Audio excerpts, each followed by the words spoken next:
நம்ம 7th chapter முடிச்சிருந்தோம் இல்லையா? 7th சாப்டர்லேருந்து ஏதாச்சும் பாயிண்ட்ஸ் சொல்லுங்க.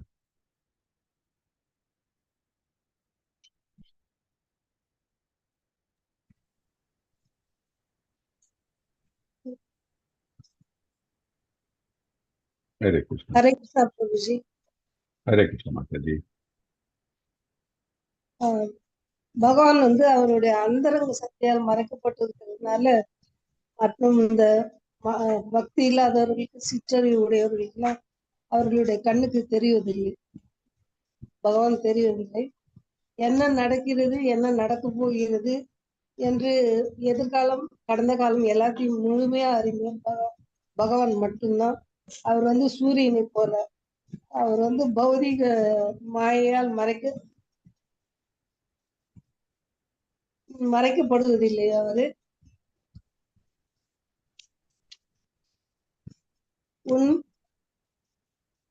நம்ம எல்லாருமே வந்து அவருக்கு வந்து சபார்டினேட் தான். நம்ம வந்து நித்திய சேவை செய்யும் போதுதான் வந்து செய்யும் எண்ணம் மட்டும்தான் நம்முடைய மனதில் இருக்க வேண்டும். பௌதிக நிலையில இருக்கிறதுனால எல்லாருமே மயங்கி இருக்கிறோம். அவருடைய இதை பத்தி அவரை போய் சரணடைய நம்ம அந்த அந்த எண்ணம் இல்லாம நம்ம வீழ்ச்சி அடைகிறோம், அறிவற்றவர்களாகவும் இருக்கிறோம். எப்போ வந்து நம்ம டிவோஷனல் சர்வீஸ் முழுமையாக கிருஷ்ணரிடத்தில் தூய பக்தர்களாக இருந்தால்தான் தூய பக்தர்களாக இருந்து முழுமையாக நம்ம ஈடுபடணும். பிறப்பு இறப்பிலிருந்து விடுபட்டு கிருஷ்ணரோட இணையணும்னு நம்ம நினைக்கணும்.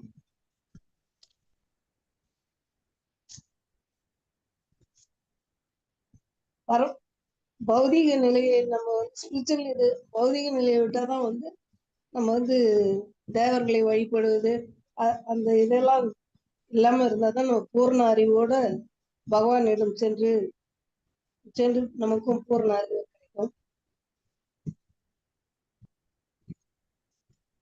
அது வரைக்கும் தான் தெரியும். Okay, good. ஸோ நமக்கு வந்து இந்த போன சாப்டர் நம்ம என்ன பார்த்தோம்? நம்ம கிருஷ்ணரை பற்றி இல்லை, அவருடைய நாலேஜ் ஆஃப் த அப்சல்யூட் அப்படின்னு பார்த்தோம் நம்ம இல்லையா? கிருஷ்ணருக்கு பூர்ணமாக தெரிஞ்சுக்கிறது. ஸோ மாதாஜி சொன்ன மாதிரி நம்ம வந்து இந்த ஃபர்ஸ்ட் 7 ஸ்லோகாஸ்ல நம்ம என்ன பார்த்தோம்? கிருஷ்ணரை பற்றி அவரை கேள்வி ஞானம், அவரை பற்றி கிருஷ்ணரை கேள்வியின் வாயிலாக கிருஷ்ணரை பற்றி நம்ம தெரிஞ்சுக்கிட்டோம் ஃபர்ஸ்ட் 7 இதுல இல்லையா? எப்படி ஃபர்ஸ்ட் அதில் வந்து கிருஷ்ணரை வந்து எப்படி நம்ம அடைய முடியும்? அதே மாதிரி வந்து அர்ஜுனர்கிட்ட வந்து என்ன சொல்றாரு கிருஷ்ணர்? இந்த மாதிரி என்னை பற்றியுள்ள இதெல்லாம் நீ கேட்டறிவாயாக அப்படின்ட்டு சொல்றாரு அவரு இல்லையா? அது நம்ம பார்த்தோம் முதல்ல. அப்புறம் வந்து இந்த 8லேருந்து 12 வரைக்கும் என்ன நம்ம என்னத்தை பார்த்தோம், என்ன தெரிஞ்சுக்கிட்டோம்னா, கிருஷ்ணர் தான் வந்து எல்லாம் இந்த பௌதிக இருக்கிறது இருக்கிறதா இருக்கட்டும், இல்லை ஆன்மீகத்தில் இருக்கிறதாகட்டும், எல்லாவற்றுக்கும் மூல காரணம் கிருஷ்ணரே அப்படின்ட்டு நம்ம பார்த்தோம். அப்புறம் நம்ம வந்து 13லேருந்து 14வது ஸ்லோகத்தில் நம்ம என்ன பார்த்தோம்? தட் இஸ் இந்த முக்குணமும் வந்து கிருஷ்ணரால் தான் வந்து கண்ட்ரோல் செய்யப்படுகிறது. கிருஷ்ணர் தான் எல்லா முக்குணங்களையும் கண்ட்ரோல் பண்றாரு. அதன் அர்த்தம் என்ன? பௌதிகத்தை அவர் தான் கண்ட்ரோல் பண்றாரு இல்லையா? ஏன்னா பௌதிகமானது அவருடைய இது அந்த பகிரங்க சக்தி, மாயா சக்தி, அது மகாமாயான்னு சொல்லுவோம் நம்ம. ஸோ இந்த முக்குணங்கள் அவரிலிருந்து தான் வருகிற என்ன ஆகுதுன்னா, அவரை வந்து முக்குணங்களுக்கு வந்து தீண்டாது. அது நம்ம முழுமையா பார்த்தோம். அப்புறம் நம்ம என்ன பார்த்தோம்? 20லேருந்து 25வது வரைக்கும் நம்ம தேவர்கள் வழிபாடை பற்றி பார்த்தோம். தேவர் வழிபாட்டுல முக்கியமா இருக்கிறது என்ன? எல்லா தேவர்களும் வந்து கிருஷ்ணரை திருப்திப்படுத்துறதுக்கு அவங்களும் வந்து இது பண்றாங்க, முயற்சிக்கிறாங்க. அதனால இப்ப நம்ம இந்த பௌதிக உலகத்துல நமக்கு ஏதாச்சும் ஒண்ணு தேவைன்னா நம்ம எல்லாரும் பத்தி நிறைய பேர் என்ன பண்றோம்னா தேவர்கள் வழிபாட்டுல ஈடுபடுறோம். ஸோ தேவர்கள் வழிபாட்டுல ஈடுபடுறதுனால தப்பு இல்லை. ஆனா என்னன்னா தேவர்களை வழிபடும் போது நம்ம வந்து பௌதிக ஆசைகள், பௌதிகத்துக்கு வேண்டிதான் நம்ம வந்து தேவர்களை வழிபடுறோம். அதெல்லாம் டெம்பரரி தான். ஆனால் தேவர்களும் யாரை வழிபடுற, தேவர்களும் வந்து இப்போ நமக்கு ஒரு வரம் கொடுக்க வேண்டும், நமக்கு அதான் அளிக்க வேண்டும் என்றால் அது வந்து கிருஷ்ணரோட பர்மிஷன்ல தான் முடியும் இல்லையா? ஏன்னா நம்ம பார்த்துருக்கோம், கிருஷ்ணர் தான் வந்து இந்த பிரபஞ்சத்திலும் சரி, ஸ்பிரிச்சுவல் வேர்ல்டும் சரி, எல்லாத்துக்கும் வந்து முதன்மையாளர் யாருன்னா கிருஷ்ணர் தான். நம்ம வந்து இந்த ஈசோபனிஷத் மந்திரத்தை பத்தி சொல்லியிருந்தேன், அது ரெஃபரன்ஸா. ஸோ அப்படி இருக்கும்போது கிருஷ்ணர் தான் எல்லாத்தையும் சாங்ஷன் பண்ண வேண்டியது. இப்போ நம்ம வந்து இன்னொன்னு என்ன பார்த்தோம், தேவர்களை வழிபட்டு தேவர்கள் வழிபடும் போது அந்த உலகத்துக்கு தான் போவோம், தேவர்களுடைய உலகத்துக்கு தான் போவோம் தவிர கிருஷ்ணலோகத்துக்கு போகிறதுக்கு வாய்ப்பில்லை அப்படின்னு பார்த்தோம். So அதனால என்ன பண்ணணும், நம்ம கிருஷ்ணரை வழிபட்டால் கிருஷ்ணலோகத்துக்கு செல்லலாம். கிருஷ்ணர் தான் ஒரு முதற் கடவுள் அப்படின்ட்டு நமக்கு தெரியும். ஸோ இதுக்கு நம்ம ஒரு உதாரணமும் பார்த்தோம். என்னன்னா, அந்த வேருக்கு தண்ணி ஊத்துனா அந்த மரம் ஃபுல்லா வந்து எல்லாத்துக்கும் வந்து அது அது உதவும் இல்லையா? நம்ம இலைக்கோ இல்லை வந்து இந்த பழங்களுக்கோ இல்லை வந்து அதோடைய ட்ரங்க்குக்கோ நம்ம வந்து இது பண்ணோம்னா, தண்ணி ஊத்துனா அதனால என்ன பிரயோஜனம் ஒன்றும் கிடையாது. ஸோ அந்த மாதிரி கிருஷ்ணரை நம்ம வழிபட்டால் நம்ம வந்து எல்லா தேவர்களையும் நம்ம திருப்திப்படுத்தலாம். அதே மாதிரி கிருஷ்ணன் திருப்தி அடைவார். அப்போ வந்து நம்ம வந்து பியூர் பக்தியில இருக்கும்போது, கிருஷ்ணரே மனதில் நினைக்கும் போது நம்ம கிருஷ்ண லோகத்துக்கு செல்ல வாய்ப்பு உண்டு. அதுவும் பார்த்தோம். அப்புறம் வந்து நம்ம என்ன பார்த்தோம், 26ல இருந்து 30 வரைக்கும் நம்ம என்ன பார்த்தோம், கிருஷ்ணர் வந்து எல்லாம் கிருஷ்ணரை வந்து கிருஷ்ணருக்கு எல்லாம் அறிவார் அவரு. அதை பார்த்தோம் நம்ம. ஆனால் வந்து இந்த அஹ், மாயையால் பாதிக்கப்பட்ட இந்த பௌதிக கட்டுண்ட நிலையில் இருக்கின்ற இந்த அறிவு குறைந்த உயிர்வாழிகள் வந்து அதை புரிந்து கொள்வதில்லை. ஸோ கிருஷ்ண அறிவில் இருக்கிறவர்கள், அவர்களுக்கு தான் வந்து உண்மையான அறிவு. என்ன காரணம்னா, கிருஷ்ண அறிவில் பக்தியில் இருக்கிறவர்களுக்கு என்ன தெரியும், உடல் ஆத்மாவோட பாகுபாடு தெரியும். அதே மாதிரி வந்து ஆத்மா வந்து கிருஷ்ணருடைய பின்ன பகுதியில் தெரியும். ஸோ நம்மளுடைய உண்மையான நிலை வந்து கிருஷ்ணருடன் இருக்கிறது தான் தெரியும். அதனாலதான் நம்ம கிருஷ்ண லோகத்துக்கு செல்லணும்னு சொல்றோம் நம்ம. ஸோ அந்த மாதிரி வந்து எல்லா உணர்வும் எல்லா அறிவும் வந்து பூர்ணமாக இருக்கிறது பக்தருக்கு தான் அப்படின்ட்டு நம்ம பார்த்தோம். இதெல்லாம் நம்ம வந்து 7th சாப்டர்ல பார்த்தோம் நம்ம. ஓகே, இப்போ நம்ம 8th சாப்டர்ல என்ன பார்க்க போறோம்? 8th சாப்டரோட டைட்டில் என்ன சொல்ல முடியுமா? பரத்தை அடைதல். பரத்தை அடையிறது. ஹரே கிருஷ்ணா, ஹரே கிருஷ்ணா. பரத்தை அடையிறது. பரத்தை அடையணும் அப்படின்னு என்ன, கடவுளை எப்படி அடையலாம் இல்லையா? அவரை அடையறதுக்கு இருக்கிற அந்த எப்படி அடையலாம், அதை வந்து அக்ஷர பிரம்ம யோகம்னு சொல்லுவாங்க. எப்படி நாம் கிருஷ்ணரை அடையலாம் அப்படின்றத நம்ம இந்த 8வது சாப்டர்ல நம்ம பார்க்க போறோம். இதுல எப்படின்னு பார்த்தோம்னா, முதல்ல 8.1ல இருந்து 4வது ஸ்லோகம் வரைக்கும் நம்ம வந்து அர்ஜுன் வந்து சில கேள்விகள் கேட்கிறாரு. ஸோ அந்த கேள்விகளுக்கு வந்து கிருஷ்ணரும் பதில் சொல்கிறார். அதுக்கப்புறம் 8.5ல இருந்து 8வது ஸ்லோகம் வரைக்கும், 5ல இருந்து 8வது ஸ்லோகத்துல நம்ம வந்து இறப்பு, அந்த இறுதி தேர்வு என்ன, அதை பத்தி எல்லாம் பார்ப்போம். மரணிக்கும் தருவாயில் என்ன செய்ய வேண்டும், என்ன அதுதான் பார்ப்போம் நம்ம. அப்புறம் வந்து 9ல இருந்து 22வது ஸ்லோகம் வரைக்கும் என்னன்னா, எப்படி நம்ம வந்து கிருஷ்ணரை அடையலாம், அதோட வழிகள் என்ன, அதெல்லாம் பார்ப்போம் நம்ம. அப்புறம் வந்து 23ல இருந்து 28 நம்ம என்ன பார்ப்போம்னா, கிருஷ்ணர் தூய பக்தியே சிறந்தது, அதை பத்தி நம்ம வந்து ஃபர்தரா தெரிஞ்சுக்க போறோம். ஸோ இதுதான் நம்ம இந்த 8வது சாப்டர்ல இருந்து பார்க்க போறோம். ஓகே, இப்போ நம்ம இது பார்க்கலாம். ஷேர் பண்றேன். ஹரே கிருஷ்ணா. 8.1 படிக்க பிரபு. அர்ஜுன உவாச கிம் தத் பிரம்ம ஹிம் அத்யாத்மம் கிம் கர்ம புருஷோத்தம அதிபூதம் சாஹிம் புரோக்தம் அதிதைவம் கிம் உச்சியதே. அர்ஜுனன் வினவினான், எம்பெருமானே, உத்தம புருஷரே, பிரம்மன் என்பது என்ன? அத்தியாத்மம் என்பது என்ன? பலநோக்கு செயல்கள் யாவை? இந்த ஜடதோற்றம் என்ன? தேவர்கள் யாவர்? இவற்றை தயவு செய்து எனக்கு விளக்குவீராக. ஹரே கிருஷ்ணன். ஹரே கிருஷ்ணன்.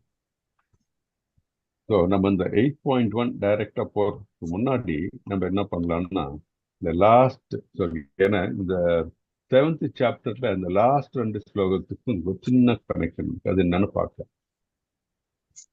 ஸோ 7.28ல நம்ம என்ன பார்த்தோம்னா, முதுமையிலிருந்தும் மரணத்திலிருந்தும் விடுபட முயலும் அறுவுடையோர் பக்தி தொண்டின் மூலம் என்னிடம் அடைக்கலம் புகின்றனர்.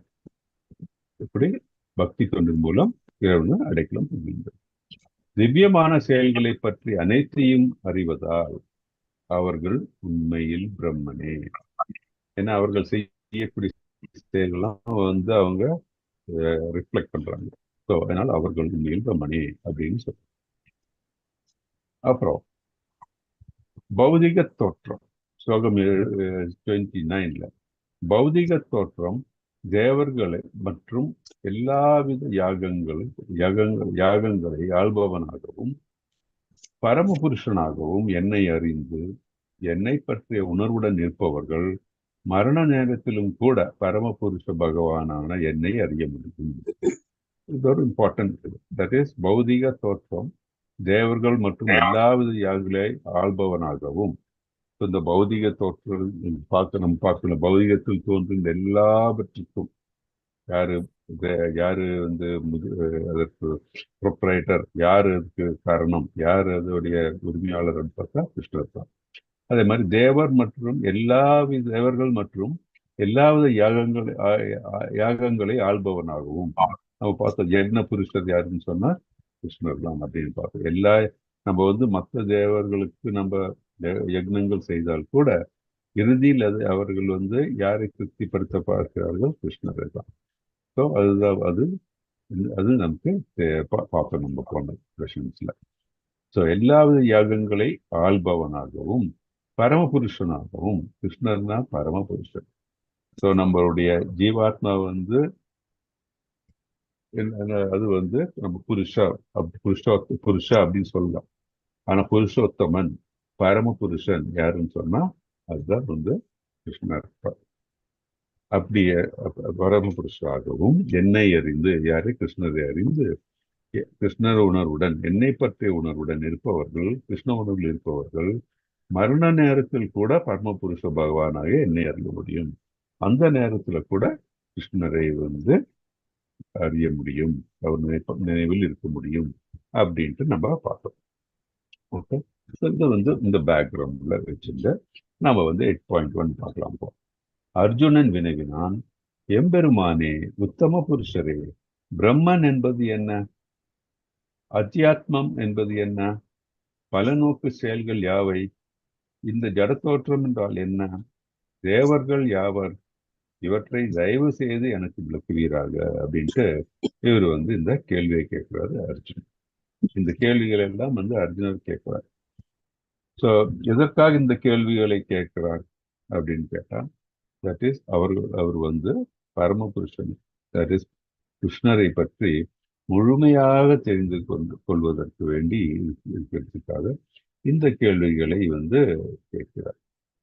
ஸோ நமக்கு தெரியும் கிருஷ்ணரை வந்து பிரம்மன்னு கூப்பிடுவோம், பரமாத்மான்னு கூப்பிடுறோம், பகவான்னு கூப்பிடுறோம் இல்லையா? அது 3 நிலை இல்லை. அது மட்டும் இல்லாமல் நம்ம வந்து சில சமயத்துல நம்ம என்ன பண்றோம், நம்ம கிருஷ்ணரை இந்த 3 நிலையை மட்டுமல்லாமல் கிருஷ்ணரை இந்த பௌதிகத்தில் இருக்கிற எல்லா இதுவும் பார்க்கும்போது நமக்கு கிருஷ்ணரை அதில் பார்க்கிறோம். பௌதிகத்தில் தோன்றுகின்ற எல்லா தோற்றத்திலும் கிருஷ்ணரை பார்க்கிறோம் இல்லையா? ஸோ அதே மாதிரி அர்ஜுனன் வந்து இது கேட்கிறார் இல்லையா? தட் இஸ் உத்தம புருஷரே, பிரம்மன் என்பது என்ன அப்படின்ட்டு, அத்தியாத்மம் என்பது என்ன அப்படின்ட்டு அவர் கேட்கிறார். ஸோ இதுல அத்தியாத்மா அது எடுக்கும்போது, ஆத்மா அப்படின்னு எடுக்கும்போது நமக்கு என்ன ஞாபகம் வருது? நம்மளுடைய சோல், ஆத்மா, ஜீவாத்மா அது ஞாபகம் வருது. அதே மாதிரி நம்மளுடைய உடலையும் வந்து சில சமயத்தை நம்ம ஆத்மா அப்படி நம்ம வந்து ஆத்மா அப்படின்றோம். அதே மாதிரி நம்ம மனது ஆத்மான்னு சில சமயத்துல இது நம்ம யூஸ் பண்றோம். அதே மாதிரி நம்மளுடைய புலன்களின் ஆத்மா அப்படின்னு நம்ம சொல்றோம். ஸோ இதெல்லாம் வந்து சில சில சமயங்களில் நம்ம வந்து அது அந்த அந்த இது ஆத்மா என்ற வார்த்தை இதற்கெல்லாம் இதெல்லாம் நம்ம குறிக்கிறதுக்கு நம்ம யூஸ் பண்றோம் நம்ம. ஸோ இருந்தால் கூட இப்போ இவையெல்லாம் இந்த கேட்டிருக்கிற இந்த கேள்விகள் இதெல்லாம் என்ன என்பது வந்து நம்ம டீட்டெயிலாக பார்க்க போறோம். அர்ஜுனர் வந்து இதுக்கு எல்லாத்துக்கும் வந்து கிருஷ்ணர் வந்து இதுக்கெல்லாம் வந்து பதில் வந்து சொல்றார். ஸோ இப்போ 8.2 பார்க்கலாம். யார் வாசிக்கிறீங்க? நான் படிக்கிறேன் பிரபுஜி. படிக்கணும். ஹரே கிருஷ்ண பிரபுஜி.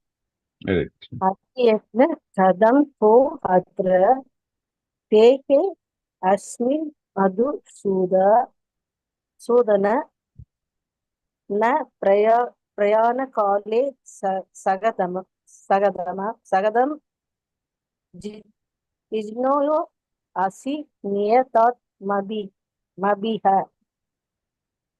மதுசூதனரே, யாகங்களின் இறைவன் யார்? உடலில் அவர் எவ்வாறு வசிக்கின்றார்?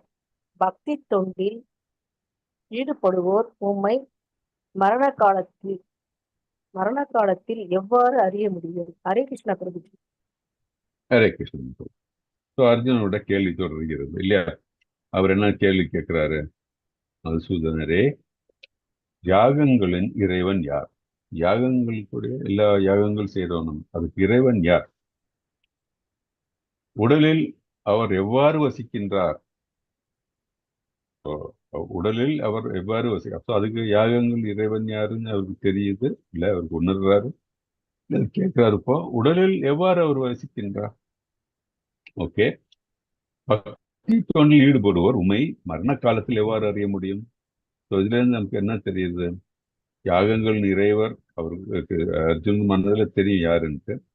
அதே மாதிரி உடலில் எவ்வாறு இருக்கிறது? பரமாத்மாவாக நம்ம எல்லாருடைய உடலில் இருக்கிறார் என்றும் தெரிகிறது. அதே மாதிரி மரண காலத்தில் அவரை அறிய வேண்டும். எவ்வாறு அறிய முடிய வேண்டும் அப்படின்னு கேட்கிறார். அப்படின்னா மரண காலத்தில் நாம் கிருஷ்ணரை மனதில் வைத்துக் கொள்ள வேண்டும். மனதில் நம்ம தோற்ற வைக்க வேண்டும் அப்படின்ட்டு நம்ம இதுல இருந்து தெரிகிறது.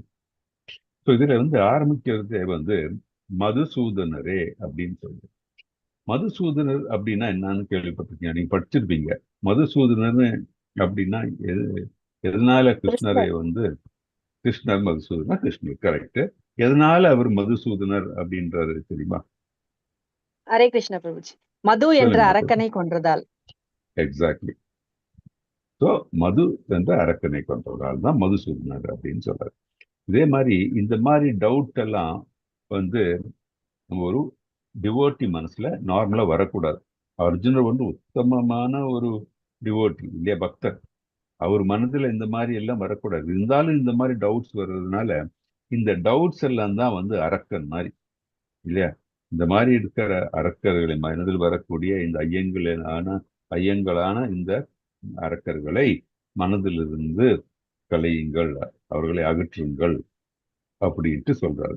நீ வந்து மது என்ற அரக்கனை வந்து அழித்திருக்கிறாய். அதே மாதிரி இந்த மனதில் வரக்கூடிய இந்த மாதிரி ஐயங்களை எல்லாம் வந்து மாற்றி விடுங்கள் அப்படின்ட்டு அர்ஜுனர் சொல்றார். அதனாலதான் வந்து ஸ்பெசிபிக்கா இந்த இது சொல்றாரு, மதுசூதனரே அப்படின்ட்டு அது அந்த வார்த்தையை அவரு உபயோகிச்சிருக்காரு.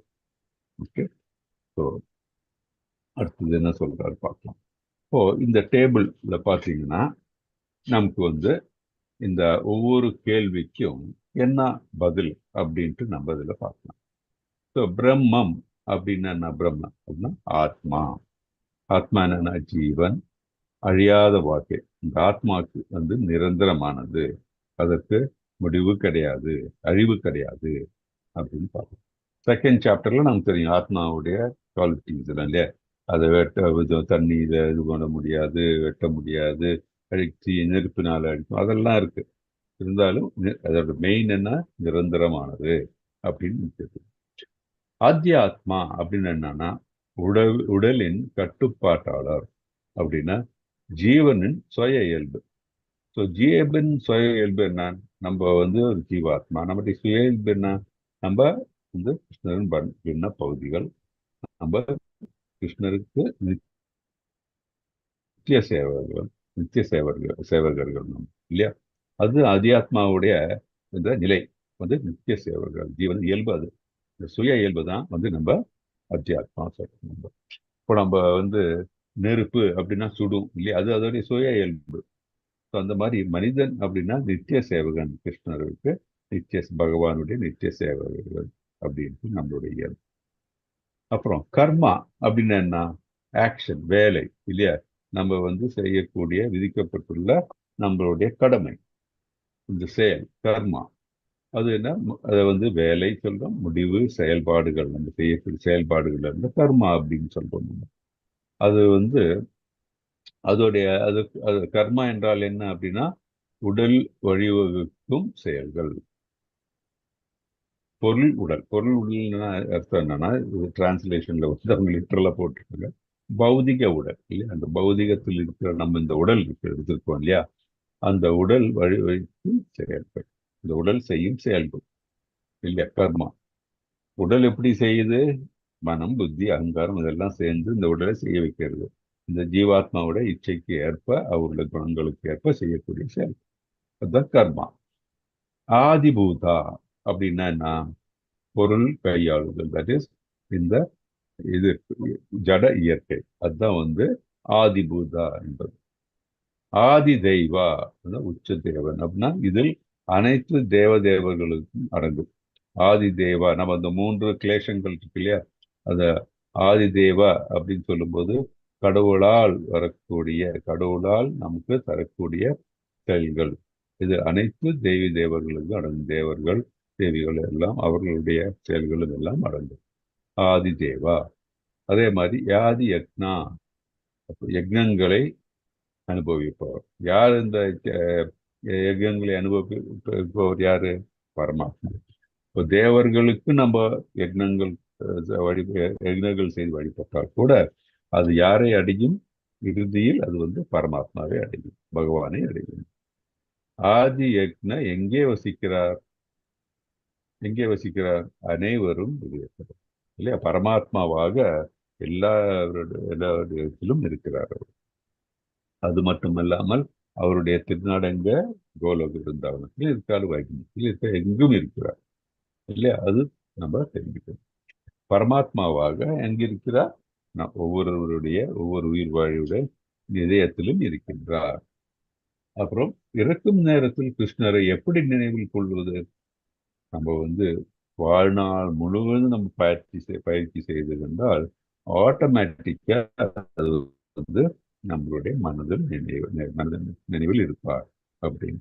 நம்ம பயிற்சி ஒன்றும் பண்ணாம திடீர்னுட்டு நம்ம அந்த ஃபைனல் டைம்ல நம்ம ஒரு மனதில் வருவாருன்னா வரதுக்கு சான்ஸ் இல்லை இல்லையா? நம்ம எப்பவும் மனதில் கிருஷ்ணரை நினைத்து கொண்டிருந்தால் கண்டிப்பாக வந்து நம்ம அவர் நினைப்பு நமக்கு கண்டிப்பாக வரும். அது இது இந்த 8 கேள்வி கேட்டிருக்காரு. இந்த 8 கேள்விக்கும் இந்த பதில் எப்படி இருக்கும் என்பதை நம்ம இதுல இருந்து பார்க்கணும். அதான் 7வது அத்தியாயத்தின் இறுதி 2 பதத்தில் கிருஷ்ணர் சில தொழில்நுட்ப சொற்களை பயன்படுத்துகிறார். தொழில்நுட்பம்னா வந்து விஞ்ஞானம், வேற ஒன்று விஞ்ஞானம். தட் இஸ் ஆத்மீக விஞ்ஞான கேள்விகளை கேட்க அர்ஜுன் அவற்றை தெளிவுபடுத்துவதற்காக 8 கேள்விகளை கேட்கிறார். ஸோ அதனால இந்த கனெக்ஷன், இந்த 2 கடைசியில இந்த 2 இது படிச்சோம்ல, 7வது ஸ்லோகத்தோட இது சொல்லுவது அதோடைய. கிருஷ்ணர் முதலில் 7 கேள்விகளுக்கு விடையளிக்கிறார். பிறகு 8வது கேள்விக்கான பதிலையும் விளக்குகிறார். அதுதான் திருப்பி நம்ம இங்க பார்த்தோம். என்னது? பிரம்மன் என்ன? ஆன்மீக ஆத்மா, அத்தியாத்மா ஜீவாத்மாவின் இயற்கை, கர்மா பலநோக்கு செயல்கள், ஆதிபூத பௌதிக இயற்கை, ஆதி தெய்வ தேவர்களின் தலைவன், ஆதி யக்னா யாகத்தின் இறைவன், ஆதி யக்ஞ வீட்டிற்கும் இடம். இங்க அவர் எங்க இருக்காரு? பரமாத்மாவாக எல்லாருடைய இதயத்திலும் வீற்றிருக்கின்றார். மரண நேரத்தை கிருஷ்ணர் எப்படி நினைவு கொள்வது எங்கனம் அப்படின்னா, நம்ம வந்து நிச்சயமா அவரை நினைத்து கொண்டே இருந்தால் ஆட்டோமேட்டிக்கா மறக்கும் தருவாயில் கூட மரணப்படும் தருவாய் கூட கிருஷ்ணரை நாம் நினைவு கொள்ளலாம் அப்படின்னு நம்ம இருந்து பார்க்கலாம். இப்போ நம்ம ஸ்லோகம் 3 பார்க்கலாம். யார் படிக்கிறீங்க? ஸ்லோகம் 3.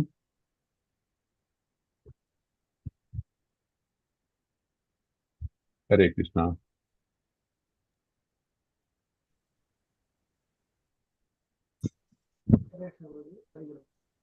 படிக்கிறீங்களா?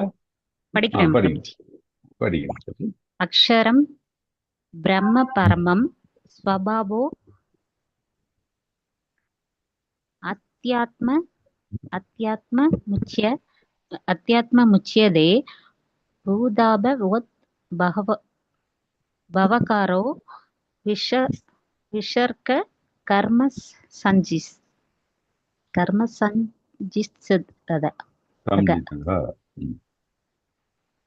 புருஷோத்மரான முழுமுதற் கடவுள் கூறினார், பிரம்மன் எனப்படுவது அழிவற்றதும் உன்னதமானதும் ஆகும். அதன் சுபாவமான நித்திய இயற்கையான ஜீவாத்மா அத்தியாத்ம என்று அழைக்கப்படுகிறான். ஜீவாத்மாவின் ஜட உடலை வளர்க்கும் செயல்கள் கர்ம பலன் நோக்கு செயல்கள் என்று அழைக்கப்படுகின்றன. ஹரே கிருஷ்ண பிரபுஜி. ஹரே கிருஷ்ணா. ஸோ நம்ம இங்கே வந்து 8.3ல இருந்து அவரு அதுக்கு பதில், இந்த கேள்விகளுக்கெல்லாம் பதில் சொல்ல ஆரம்பிக்கிறார். நம்ம அந்த பதில்களை அந்த சுருக்கமா பார்த்தோம் நம்ம இல்லையா. என்ன சொல்றாரு? புருஷோத்தமரான முழுமுதற் கடவுள். புருஷோத்தமர்னா யாரு? முழுமுதற் கடவுள். புருஷோத்தமரான முழுமுதற் கடவுள் கூறினார். என்ன சொல்றார்? பிரம்மன் எனப்படுவது அழிவற்றதும் உன்னதமானதும் ஆகும். ஸோ அது உன்னதமானது பிரம்மன். இதுதான் ஆத்மா, நம்ம ஜீவ ஆத்மா இல்லையா. அதுதான் அது. பிரம்மம் எனப்படுவது ஆத்மா. அது வந்து அழிவற்றதும் உன்னதமானதும் ஆகும். ஏனது உன்னதமானது? அது நம்ம கிருஷ்ணனுடைய பின்ன பகுதி இல்லையா. Krishnan part and parcel of the Lord. அதன் சுபாவமான, அதோட சுபாவம் என்ன? நித்திய இயற்கையான இல்லையா. சுபாவம்னா நித்திய இயற்கை. ஜீவாத்மா அத்தியாத்மா என அழைக்கப்படுகிறது. ஸோ அந்த ஜீவாத்மாவுடைய சுபாவம் வந்து என்ன? அதைதான் அத்தியாத்மா என்று அழைக்கப்படுகிறார். ஜீவாத்மாவின் ஜட உடலை வளர்க்கும் செயல்கள் கர்மா, பலநோக்கு செயல்கள். ஜீவாத்மா செய்யக்கூடிய செயல்கள். ஜீவாத்மா எப்படி செய்யறது? இந்த உடலினால் செய்கிறது இல்லையா. அதை வந்து கர்மா, பலநோக்கு செயல்கள் என்று அழைக்கப்படும்.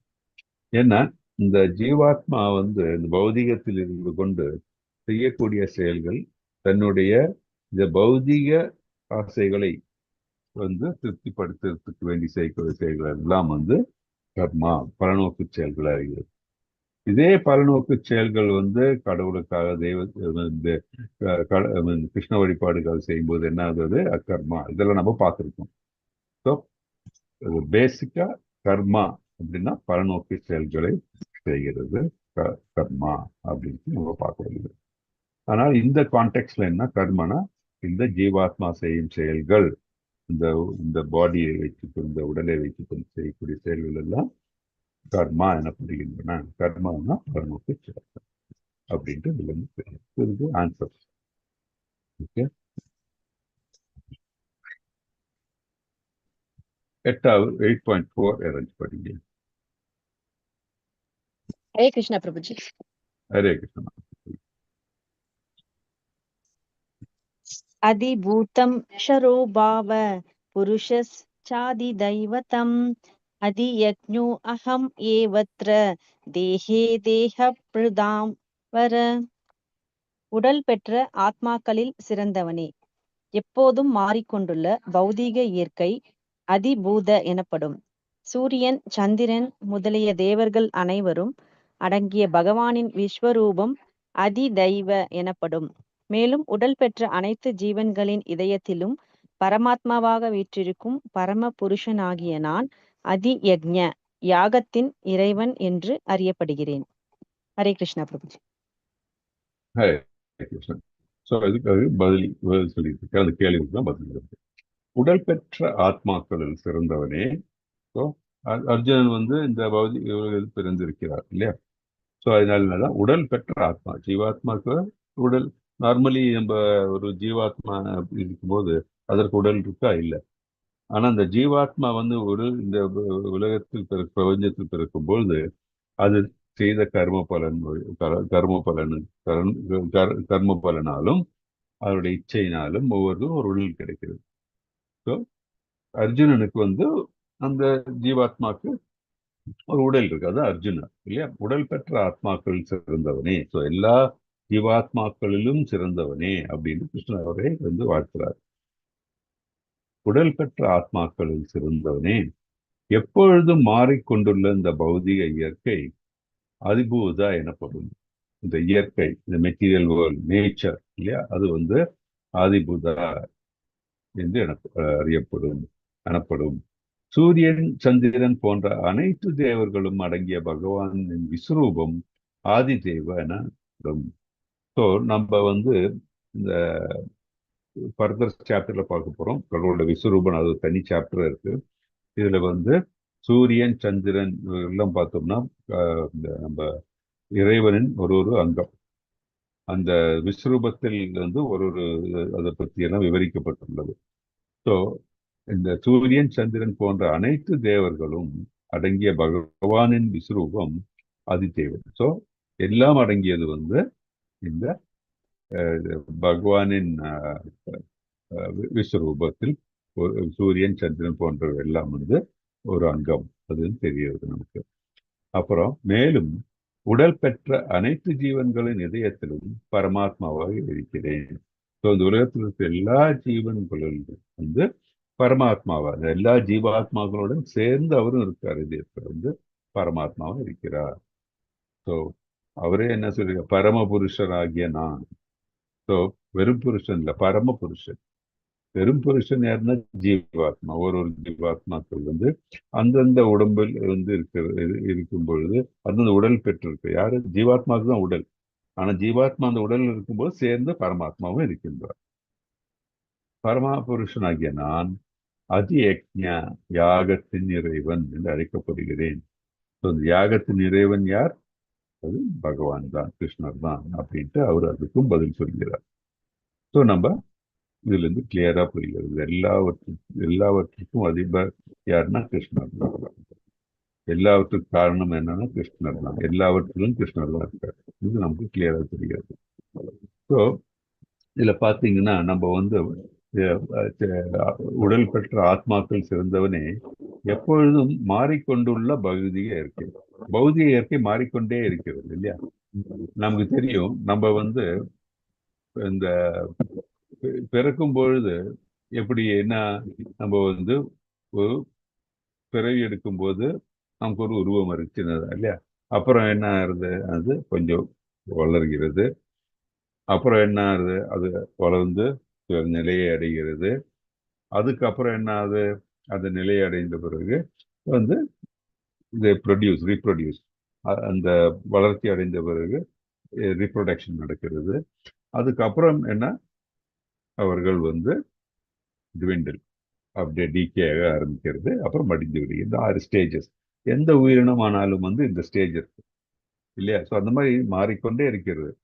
அதே மாதிரி தான் சொல்றாங்க இல்லையா, நம்மளுடைய இந்த பாடி நம்ம எப்பவும் வந்து இது ப்ரொடியூஸ் பண்ணிக்கிட்டே இருக்கு இல்லையா? ப்ரொடியூஸ் பண்ண நம்மளுடைய கம்ப்ளீட் எல்லா செல்ஸும் வந்து 80 to 90 டேஸ்ல ஒரு வாட்டி கம்ப்ளீட்டா மாறிடுதான். ஸோ அந்த மாற்றம் வந்து நடந்து கொண்டே இருக்கிறது. இதெல்லாம் சயின்டிஃபிக்கா ப்ரூவ் ஆனது இல்லையா? இது நமக்கு தெரியும். ஸோ அதுதான் வந்து இங்க நம்ம பகவத்கீதையில் கிருஷ்ணன் சொல்றார். அது எப்பொழுதும் மாறிக்கொண்டிருக்கின்றது பௌதிக இயற்கை. அது வந்து ஆதிபூதம் எனப்படுகிறது. ஆதிபூதம் நம்ம உடம்பல் ஜீவாத்மாவை சம்பந்தமாக உள்ளது. தெய்வங்களை சம்பந்தமா இருக்குது. தேவர்கள், கிருஷ்ணரை பற்றி அவர்கள் சம்பந்தப்பட்டதெல்லாம் வந்து நம்ம ஆதிதேவம். அதனாலதான் சொல்றோம் இல்லையா, நமக்கு வந்து இந்த இந்த 3 வகையான துயரங்கள் வரும்போது எப்படி ஆதி தெய்வம், ஆதி ஃபர்ஸ்ட் என்ன, ஆதி பௌதி. அப்படின்னா நம்ம வந்து மற்ற இந்த நேச்சர்ல இருக்கிறதுனால கலாமிட்டிஸ், இது என்ன மற்ற உயிரினங்கள்னால இதெல்லாம் வருது வந்து ஆதி பௌதிகம். அப்புறம் ஆதி தெய்வீகம் அப்படின்னா இந்த மாதிரி வந்து கடவுள் வழி நடக்கிறது. இந்த மற்ற தேவர்கள்னால வருது இல்லையா, வெப்பம் ஜாஸ்தியானது, இல்ல வந்து எர்த்குவேக் வருது, பிரளயம் வருது, இதெல்லாம் வந்து ஆதி தெய்வீக அப்படின்னு. அப்புறம் இது என்ன மூணாவது என்ன, ஆதி ஆத்மிக. அது என்னன்னா நம்மளுடைய சுயம், நம்மளுடைய உடல் சம்பந்தப்பட்டு வரக்கூடிய துயரங்கள் அப்படின்ட்டு. அது வந்து இங்க மீண்டும் கிளியரா டிஸ்கிரைப் பண்ணியிருக்காரு கிருஷ்ணன். ஓகே, ஸோ நம்ம அடுத்தது என்னன்னு இன்னும் நம்ம பார்க்கலாம். அதே தான் திருப்பி வந்து இங்க இப்போ நம்ம இந்த கிருஷ்ணர் பதில் சொல்லியிருக்காரு இல்லையா, அந்த பதில் வைத்துக்கொண்டு நம்ம ஃபர்தரா போற எக்ஸ்பிளனேஷன் என்னன்னு பார்க்கலாம். ஸோ பிரம்மன் அப்படின்னா என்ன, அழிவற்றதும் உன்னதனுமான ஜீவன். எல்லாரும் கொஞ்சம் இது மியூட் பண்ணிட்டு இருந்தா நல்லா இருக்கும். கொஸ்டின் கேட்கும்போது அன்மியூட் பண்ணுங்க. Okay, Hare Krishna, thank you. அத்தியாத்மா அப்படின்பது நித்தியமான இயற்கை ஜீவன் சுபாவம், இது நம்ம பார்த்தோம். ஜீவாத்மாவின் ஜட உடலை வளர்க்கும் செயல்கள் தான் கர்மான்னு பார்த்தோம். அதிபூத அப்படின்னு பார்க்கும்போது எப்பொழுது மாறிக்கொண்டிருக்கின்ற பௌதிக இயற்கை அப்படின்னு பார்த்தோம். அப்புறம் அதிதெய்வ, அனைத்து தேவர்களும் அடங்கிய பகவானுடைய விஸ்வரூபம், அது நம்ம பார்த்தோம். அதியஜ்ஞ, ஜீவன் இதயத்தில் பரமாத்மாவில் இருக்கும் பரமபுருஷர் பகவான் பார்த்தோம். அதியஜ்ஞ எங்கு வசிக்கிறார், அனைவரும் இதயத்திலும் வசிக்கிறார் அப்படின்ட்டு நம்ம பார்த்தோம்.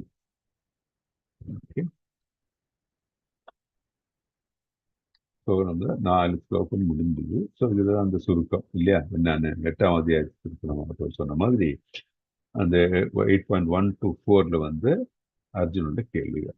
இப்போ நம்ம அடுத்த பகுதியில என்ன பார்க்க போறோம்னா, இறப்புனா என்ன, இறுதி தேர்வு என்ன, அதை பத்திலாம் நம்ம பார்க்கலாம். ஓகே, 8.5 வாசிக்கலாம். பிரபுஜி நான் வாசிக்கிறதா? வாசிங்க. அந்த காலே சாச்சமாம் ஏவம் ஸ்மரன் முக்வா கலேவரம் யப்ரணஷ்யதி மத்பாவம் யாதி நாஸ்த்யத்ர சம்சயஹ. மேலும் தனது வாழ்வில் இறுதி காலத்தில் யாராவது என்னை மட்டும் எண்ணிக்கொண்டு உடலை விட்டால் உடனடியாக அவன் என்னுடைய இயற்கை அடைகிறான். இதில் சிறிதும் சந்தேகம் இல்லை. ஹரே கிருஷ்ணா பிரபு, ரொம்ப நல்லா வாசிச்சீங்க. Very good, keep it up. Hari போல். ஹரி. ஸோ என்ன சொல்றாங்க, மேலும் தனது வாழ்வின் இறுதி காலத்தில் யாராவது என்னை மட்டும் எண்ணிக்கொண்டு உடலை விட்டால் உடனடியாக அவன் என்னுடைய இயற்கையை அடைகிறான், இதில் சிறிது சந்தேகம் இல்லை. ஸோ நம்ம இது வரைக்கும் என்ன படிக்கும் போதெல்லாம் சொல்லியிருக்கோம், நம்ம வந்து கிருஷ்ணனை உணர்வோடு இருக்கணும். நம்ம வந்து இந்த உடலை விட்டு கிருஷ்ணரை சென்று அடைய வேண்டும் என்றால் அவர் நினைப்பு தான் நம்ம எப்பவும் இருக்கணும் அப்படின்ட்டு. ஸோ இங்க கிருஷ்ணரே அதற்கு அது சொல்லுகிறார். என்ன சொல்றாரு அவரு, மேலும் தனது வாழ்வின் இறுதி காலத்தில் யாராவது என்னை மட்டும் எண்ணிக்கொண்டு உடலை விட்டால் உடனடியாக அவன் என்னுடைய இயற்கை அடைகிறான், இதில் சிறிதும் சந்தேகம் இல்லை. இல்லை, நமக்கு தெரியும் என்ன, நம்ம வந்து அடுத்த உடல் நமக்கு எப்படி கிடைக்குது, நம்ம எங்கு சென்று அடைவோம் அப்படின்னா, ஒன்று நம்ம கர்மம், ரெண்டாவது வந்து கிருஷ்ணன் உணர்வு. நம்ம சொல்லியிருக்கோம் இல்லையா, நம்ம மனதில் இருக்கிற இச்சை, மனதில் இருக்க இச்சையில நம்ம எங்க போகணும், என்ன நம்ம நினைக்கிறோமோ அதை நம்ம வந்து அடைவோம் அடுத்த பிறவியில. ஸோ நம்ம இந்த வாழ்வின் இறுதி காலத்தில் நம்ம வந்து கிருஷ்ணரே எண்ணிக்கொண்டிருக்கும் பொழுது என்ன நடக்கும், நமக்கு கிருஷ்ணருக்கு சென்றடைவோம் அப்படின்ட்டு கிருஷ்ணர் வந்து சொல்லி 8.5. இந்த கிருஷ்ணருடைய இந்த கூற்றினை வைத்து உங்களுக்கு நம்மளுடைய புராணங்கள்ல இருந்து ஏதாச்சும் எக்ஸாம்பிள் சொல்ல முடியுமா? தனது வாழ்வின் இறுதி காலத்தில் யாராவது என்னை மட்டும் எண்ணிக்கொண்டு உடலை விட்டால் உடனடியாக அவன் என்னுடைய இயற்கை அடைகிறான். அஜாமிலன் பிரபுஜி. எக்ஸலன்ட், ஹரிபோல். அஜாமிலனுடைய கதை இல்லையா? அஜாமிலன் வந்து சொல்லுங்க, கதை தெரியுமா? அது அஜாமிலன் கதை பிரீஃப் ஷார்ட்டா சொல்லு. அஜாமிலன் வந்து ஒரு பிராமணன் பிரபுஜி. அவர் வந்து ஆக்சுவலா வந்து பாத்தீங்கன்னா அவரு மனைவியை விட்டுட்டு என்ன பண்ணிட்டாரு அப்படின்னா வேற ஒரு வேசியை வந்து திருமணம் செஞ்சுக்குவாரு. ம். அவர் காட்டுக்கு போகும்போது அந்த வேசியை பார்த்ததால அவர் ம். வந்து என்ன பண்ணிடுவாரு அப்படின்னா அந்த வேசியை வந்து திருமணம் செஞ்சுக்குவாரு. ம். அவளுக்காகவே வந்து எல்லாமே தப்பான வழியில ம். போயிட்டு ம். எல்லாமே செய்வாரு. அவருக்கு வந்து 10 ம். குழந்தைங்க. அதுல ம். வந்து கடைசி குழந்தைக்கு வந்து நாராயணன் அப்படின்ற வந்து பேரு வந்து ம். யார் வைப்பாங்க அப்படின்னா அவங்க ம். வீட்டுக்கு வந்து ரிஷிகள் எல்லாம் வருவாங்க. ரிஷிகள் எல்லாம் ம். வரும்போது ம். அவங்களுடைய மனைவி வந்து கொஞ்சம் நல்லா கவனிச்சதால இந்த குழந்தைக்கு ம். வந்து நாராயணன் பேர் வை அப்படின்னு சொல்லுவாங்க. லாஸ்ட் ம். குழந்தைன்றதால வந்து அஜாமிலனுக்கு வந்து அந்த குழந்தை மேல வந்து பிரியம் ஜாஸ்தி. எப்ப ம். பாரு வந்து நாராயணா நாராயணா அப்படின்னு வந்து சொல்லிட்டு இருப்பாரு. அப்போ லாஸ்ட் டைம்ல வந்து அவருடைய விதி முடியக்கூடிய டைம்ல வந்து யமதூதர்கள் வருவாங்க. யமதூதர்கள் வந்து பாக்குறதுக்கு வந்து ரொம்ப பயங்கரமா இருப்பாங்க. அப்ப யமதூதர்கள் வரும்போது அவர் என்ன பண்ணுவாரு அப்படின்னா, நாராயணா நாராயணனை விட்டுட்டு போறோமே, நம்ம பையனை விட்டுட்டு போறோமே, எந்த நேரமும் ஒரு சதா சர்வ காலமும் ஆக்சுவலா வந்து பக்திலாம் அவர் வந்து சொல்லல. அந்த நாமத்தை மட்டும் அவரு சொல்றாரு. அவங்க பையன் மேல இருக்கக்கூடிய அந்த பிரியத்தால நாராயணா நாராயணா அப்படின்னு சொன்னதால, அந்த யமதூதர்கள் போயிட்டு விஷ்ணு தூதர்கள் அங்க வந்து ஆஹ் கூட்டிட்டு போவாங்க பிரபுஜி. ஹரே கிருஷ்ணா. தேங்க்யூ. ஹரே கிருஷ்ணா. ஸோ நம்ம வந்து நாராயணா அப்படின்ட்டு கடவுளை நினைக்க அந்த பேரு இல்லையா? பேரு நம்ம சொல்லியிருக்கோம், நாமம் இல்லையா? நாமம் கூட கிருஷ்ணர் தான். ஸோ த நேம் ஃபேம் எல்லாம் கிருஷ்ணர் தான் இல்லையா? அந்த நாராயணான்னு அவர் கூப்பிட்ட அந்த என்ன மூட்ல கூப்பிட்டாருன்னா, அந்த புல்லு பற்றோட கூப்பிட்டாரு. அந்த குழந்தை மேல அந்த பற்றோட குழந்தைய கூப்பிட்டாரு நாராயணா அப்படின்ட்டு. எந்த வித அஃபென்ஸும் இல்லை. நம்ம 10 அஃபென்சஸ் படிக்கிறோம் இல்லையா? நம்ம தட் இஸ் எந்த விதம் அந்த சாண்டிங் பண்ணும்போது 10 அஃபென்சஸ் சொல்றோம் இல்லையா? அந்த எந்த அஃபென்சஸும் இல்லாம அவர் மனதை திறந்து அதிலேயே வச்சு நாராயணா அப்படின்னு கூப்பிடும்போது கடவுள் ரொம்ப சந்தோஷப்பட்டார். ஸோ இந்த யமதூதர் வந்து அவரோட ஆத்மாவை இழுத்து செல்றதுக்கு வந்த பொழுது விஷ்ணு தூதர்கள் உடனே வந்து கூடாது அப்படின்னு சொல்லி யமதூதர்கள்ட்ட இருந்து அவரை இது பண்றத காப்பாற்றுகின்றனர். அதுக்கப்புறம் வந்து அவரு மீண்டும் வந்து புஷ்பக விமானத்துல அவரை திருப்பி அவரை வந்து துர்வலோகத்துக்கு கொண்டு போயிடுறாங்க. அது வந்து அப்படின்னு இந்த இந்த இன்சிடென்ட்டை பத்தி நம்ம ஸ்கிரிப்சர்ஸ்ல சொல்லியிருக்காங்க. ஸோ நம்ம அந்த அஜாமலன் பிரபுஜி, அந்த சொல்லுங்க மாதாஜி. அவர் வந்து விஷ்ணு தூதர்கள் வந்து கூட்டிட்டு போறாங்க. ஆம். விஷ்ணு லோகம் கூட்டிட்டு ஆம். போறாங்க. வைகுண்டம் கூட்டிட்டு போறாங்க. ஆம். அப்புறம் வந்து அது அவர் வந்து உடனே உடனே அவர் கூட்டிட்டு தன்னுடைய போக மாட்டாங்க. தவறு இருந்து சொல்லுங்க சொல்லுங்க சொல்லுங்க சொல்லுங்க. தன்னுடைய தவறெல்லாம் அவர் ம். நினைச்சு பார்த்துட்டு நாராயணன் அப்படின்ற ஒரு நாமம் சொன்னதுக்கே இப்படி இருக்கு அப்படின்னு சொல்லிட்டு ம். சரி அப்ப ம். மறுபடியும் வந்து சான்ஸ் கொடுக்குறாங்க அவருக்கு. ம். ம். நான் வந்து திருந்தி நல்லவனா வாழ்றேன் அப்படின்றதுக்காக 10 வருஷம் அவர் எந்த இடம் பிரபுஜி போய் அவர் இது பண்ணுவாரு? இல்ல அது வந்து இங்கே தான் இருக்காரு அவரு. தட் இஸ் அவர் வந்து இங்கே இருப்பார் அவரு. தட் இஸ் விஷ்ணு தூதர் உடனே அவரை வந்து இங்க வைகுண்டத்துக்கு கூட்டிட்டு போறது இல்ல. விஷ்ணு தூதர் இவரை வந்து காப்பாற்றுவார்கள். காப்பாற்றி விட்டுட்டு அப்புறம் வந்து அதுக்கப்புறம் தான் வந்து மீண்டும் வந்து விஷ்ணு தூதர்கள் அவரை கூட்டிட்டு போவார் ஃபைனலா. அந்த மாதிரி. அவர் 10 ஓகே. இயர்ஸ் வந்து எங்க போவாருங்க பிரபுஜி? ஹரித்வாரா? ஹரித்வார் போறாரு. ஹரித்வார் போறாரு.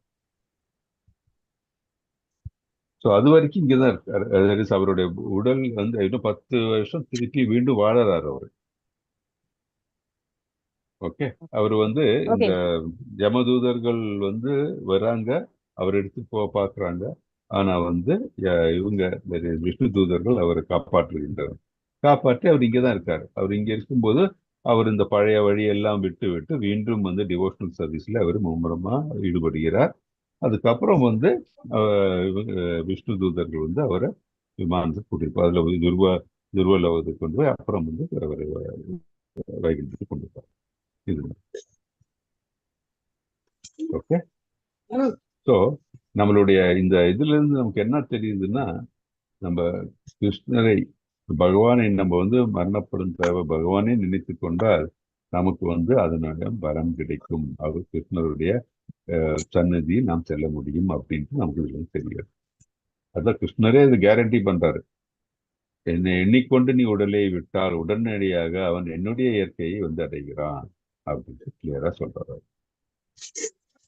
ஹரே கிருஷ்ணா.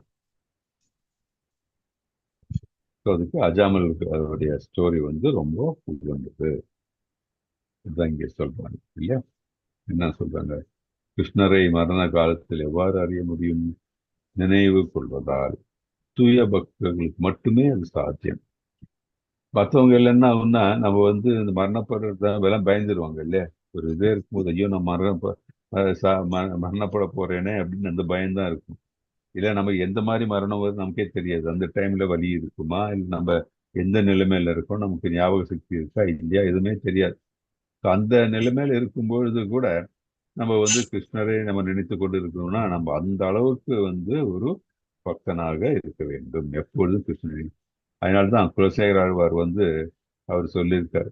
அவர் வந்து கிருஷ்ணருக்கு வந்து துதிக்கும் போது சொன்னார், நம்ம கிருஷ்ணா என்னை வந்து அஹ், இந்த உடல் நல்லா இருக்கும்போதே வந்து என்னை கொண்டு போயிடு, நான் இந்த உலகத்தை விட்டு நான் வந்து விடுகிறேன். என்ன காரணம், உடல் நல்ல சக்தியாக இருக்கும்பொழுது உன்னை நினைக்க முடியும் என்னால். ஆனால் நான் வந்து எனக்கு வயதாகும் பொழுது நான் வந்து எந்த நிலைமையில இருக்க போறேன்னு எனக்கே தெரியாது. அந்த டைம்ல உன்னை எண்ணாம போய்விட்டானா நான் உன்னிடம் வந்து சேர முடியாது. அதனால வந்து இப்போவே என்னை அழைத்து செல்லு அப்படின்ட்டு குலசேகர சொல்லுவார். இது நம்ம பர்பட்லி வந்து பிரபுபாதர் எழுதியிருக்காரு. ஸோ அந்த அளவுக்கு நம்ம வந்து கிருஷ்ணரையே நினைத்து கொண்டிருந்தால் கிருஷ்ணருக்கு திருநாட்டுக்கு செல்ல முடியும். ஏன்னா கிருஷ்ணரை நினைத்து கொண்டிருக்கும் பொழுது மனதில் வேற எந்த பௌதிக ஆசையும் நமக்கு வராது. அதுதான் அதோடைய காரணம். எப்படி நமக்கு வந்து கிருஷ்ணரே எப்பொழுதும் நினைக்க முடியும் அப்படின்னா பயிற்சி செய்வது மூலம். என்ன சாண்டிங், இதெல்லாம் டெய்லி சாண்ட் பண்ண சொல்றாங்க. கண்டினியூஸா சாண்ட் பண்ணும்போது நம்ம எதை செய்யும் போதும் கிருஷ்ணரே நினைத்து செய்யணும். அப்படியே இருக்கும்போது அது ஆட்டோமேட்டிக் ஹேபிட் ஆகிடும். மனசுலேயே வந்து கிருஷ்ணர் தான் இருப்பார், கிருஷ்ணன் நிறைந்து இருப்பார். இப்போ சத்துவ குணத்தில் வாழ்க்கையை வாழும்போது நம்ம மனது வந்து எந்த பேஷனேட் இதுலையோ இல்லை தமசிக் ஆக்டிவிட்டீஸ்ல இருக்க மாட்டோம். கிருஷ்ணன் நினைத்து கொண்டே சேவை செய்தல், அப்புறம் வந்து மகாமந்திரம் ஜபித்தல், அப்புறம் வந்து தடைகளை போட்டுக்கொள்வது, தடைகளை பொறுத்து கொள்வது, மனதில் இருந்து துக்கம் அப்பவும் கிருஷ்ணர் தான் நினைக்கிறோம். கிருஷ்ணா தேங்க்யூ, என்னை வந்து அவனை நினைக்கிறதுக்கு வேண்டி எனக்கு இந்த கஷ்டங்களை கொடுத்துருக்க. சரி, ஒரு உயர்ந்த ஒரு பக்தன் அப்படிதான் நினைப்பான். பாகவதம் படிக்கும்போது நீங்க பார்ப்பீங்க 6th சாப்டர்ல எல்லாம் அது ஃபர்ஸ்ட் கேண்டோ, கேண்டோ 1ல அதுல ஃபர்ஸ்ட் அதுல வந்து 6வது சாப்டர்ல படிப்பீங்க. இந்த மாதிரி நாரதர் எக்ஸ்பிளைன் பண்ணுவார். அவர் சின்ன குழந்தையா இருக்கும்போது அவர் வந்து நாரதர் அவருடைய பூர்வீக ஜென்மத்தில் என்ன இருந்தார்னா ஒரு சின்ன ஒரு வேலைக்காரியின் மகனாக இருந்தார். அவங்க வந்து ஒரு ஆசிரமம், ஒரு முனிவர்கள் ஆசிரமத்துல அந்த வேலைக்காரியானவள் நாரதருடைய தாயார் அந்த முனிவர்களுக்கு பணிவிடை செய்து கொண்டிருந்தார்கள். அப்ப இந்த பணிவிடை செய்து கொண்டிருக்கும் போது இந்த குழந்தையான நாரதர் அவர் வந்து இவர்கள் என்ன அந்த வேதங்கள் சொல்றது இதெல்லாம் கேட்டு தெரிஞ்சுக்கிட்டாரு. இந்த முனிவர்களுக்கு பணிவிடை செய்தாரு. இதெல்லாம் பண்ணும்போது அவர்கள் எப்படி அவர் இந்த இவர்கள் இந்த முனிவர்கள் எல்லாம் போறாங்க. இந்த சதுர்வித மாசம் சொல்லுவாங்களே, இந்த மழைக்காலத்துல வந்தாங்க. அப்புறம் அவங்க போயிடுவாங்க. அந்த டைம் பார்த்து அவங்க அம்மாவை வந்து பாம்பு தீண்டிடும். அவங்க அம்மாவும் வந்து மரணப்பட்டுருவாங்க. அந்த டைம் இந்த குழந்தையான நாரதர் என்ன பண்ணுவாங்க, மற்ற குழந்தையா இருந்தா அவ்வளவுதான் இல்லையா? ஆனால் இந்த குழந்தை இந்த ஞானம், இந்த முனிவர்களுடைய சவகாசம் இதெல்லாம் இருந்ததுனால என்ன பண்ண அந்த குழந்தை அப்படியே வடக்கு நோக்க ஆரம்பிச்சு பௌதிக இந்த நிறைய இதெல்லாம் டிஸ்ட்ராக்ஷன்ஸ் எல்லாம் இருந்தது. அது எதையுமே பார்க்காம கடவுளையே நினைத்து கொண்டு தியானத்தில் இருந்து குழந்தை வந்து தியானத்தில் சென்று இது பண்ணாங்க. ஸோ இதெல்லாம் வந்து எப்படி முடிந்தது அப்படின்னா ஒரு தூய பக்தனானதான். ஸோ அந்த முன்னைய பிறப்பிலேயே நாரதர் வந்து அந்த அளவுக்கு வந்து பக்தி கொண்டில் இருந்தார். அவருக்கு இந்த முன்ஜென்ம சுகுத்தின்னு சொல்லுவாங்க, அது இருந்தது அவருக்கு. ஸோ அதனால தான் அந்த நம்ம டிவோட்டி அசோசியேஷன் இருக்கும்போது இந்த டிவோட்டியோட ஹெல்ப்னால தான் நமக்கு வந்து அந்த ஞானம் நமக்கு வரும். அதனால தான் நம்ம டிவோட்டி அசோசியேஷன் ரொம்ப தேவை அப்படின்ட்டு சொல்லுவாங்க. ஸோ டிவோட்டி அசோசியேஷன்ல இருந்து நம்ம வந்து பக்தியில் ஈடுபட்டால் நம்ம வந்து கண்டிப்பாக நம்ம கிருஷ்ணரையே எப்பொழுதும் நினைக்க முடியும்.